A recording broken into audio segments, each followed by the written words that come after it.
The Freddy Files released in 2017. It served as a guidebook to the Five Nights at Freddy's franchise up to the release of Sister Location. But did you know this book actually had 3 scrapped versions that can still be seen in the book? It's true. Scott Cawthon made a post in 2017, a few days after the release of the Freddy Files, that talked about this. There's actually an interesting answer to the question of who, exactly, was making the portions in the red and marking notes in the Freddy Files. In the beginning, there was an idea that the book should be from the perspective of an in-universe investigator, trying to solve the murders from FNaF 1. However, that scope seemed too limited, and wouldn't have been able to discuss gameplay strategies, since it was an in-game character. Then it was changed so that the perspective would be from an out-of-universe member of the FNaF community, trying to piece together the puzzle, but would have ultimately been disappointing since the book wasn't designed to solve everything. So then it was changed to be an in-universe online blogger trying to solve the mystery, but who had an alternate agenda and was trying to mislead the reader. However, this was effectively creating an in-universe character and adding to the lore, which I didn't want to do. So the identity of the author changed many times, and the underlines and red markings are remnants of those previous characters.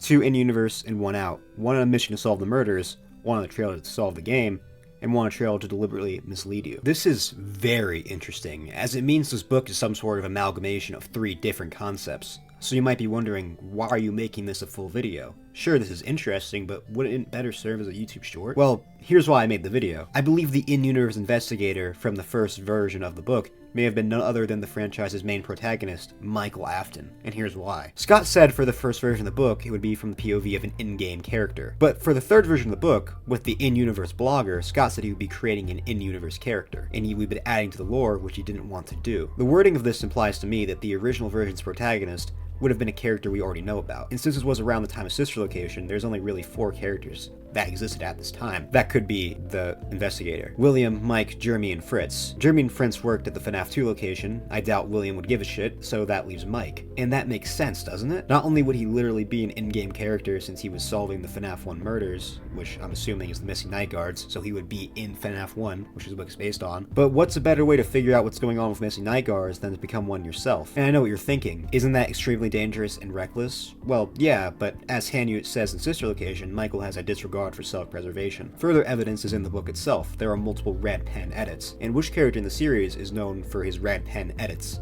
Mike. He used red pens in the logbook, which came out a little under 4 months after the Freddy Files released, which means the books were probably in development at the same time. And we know the remnants of the former version of the book can still be seen in the official version. And look at these 2 drawings. One Mike draws in the logbook, and then Mathman from the Freddy Files. Don't they look pretty similar? Also, some of this stuff definitely seems like stuff Mike would probably say. So you might be thinking, okay, this is cool and all, but why does it matter? Well, it could give Mike a motive to work at FNaF 1. He was trying to figure out what was going on with the missing night guards. But why would Mike want to investigate this? I hear you asking telepathically. That's a good question. I wonder if there's an event in Mike's life that he feels guilty over and would want to try and redeem himself for. Okay, this is cool and all, but assuming I'm right, is this plotline still canon?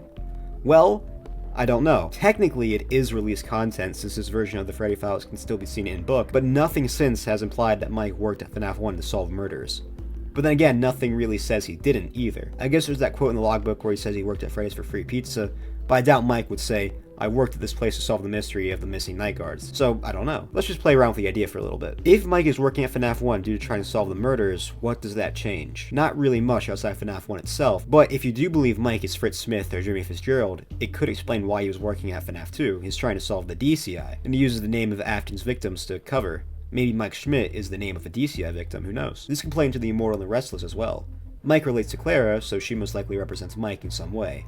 And Vlad is most likely William or Fazbear Entertainment. Could the baby be the missing night guards, or just the murders in general? Anyways, I want to talk about this potential original version of the Freddy Files because I thought it was interesting. I will admit, Scott saying he wouldn't be able to discuss gameplay strategies is a bit odd if Mike was the protagonist of the book. Since he worked at FNaF 1 and he would have to survive the night, he could talk about his strategy to survive. But maybe it would have been weird for Mike to go in depth about like the AI and stuff. I'll talk about the other 2 versions a bit as well. There isn't much for me to talk about, except that the out-of-universe fan is probably going to be gaming journalist W.A. Ralston, who we know exists because of an old version of the Freddy Files cover where he's a gaming journalist, so it's probably the second out-of-universe author. And this is almost definitely a William Afton reference. I mean, W.A. really? The online blogger, I don't know what to really talk about here, except that there was probably some Fazbear Entertainment shit with how the blogger was going to mislead the reader. The old versions of the Freddy Files are pretty interesting, and I don't see anyone talking about them, mostly because most people don't know they exist. Can these old versions be used for lore? Probably not, but it is technically released content, so who knows? Something I do know is that you should subscribe to my channel. I'm trying to hit 2,500 subscribers before the end of April. so come on, help me out. Also, make sure to comment letting me know which version of the Freddy Files would you like to have seen released. The investigator, the fan, or the blogger. And I'll see you guys in the next one. Goodbye.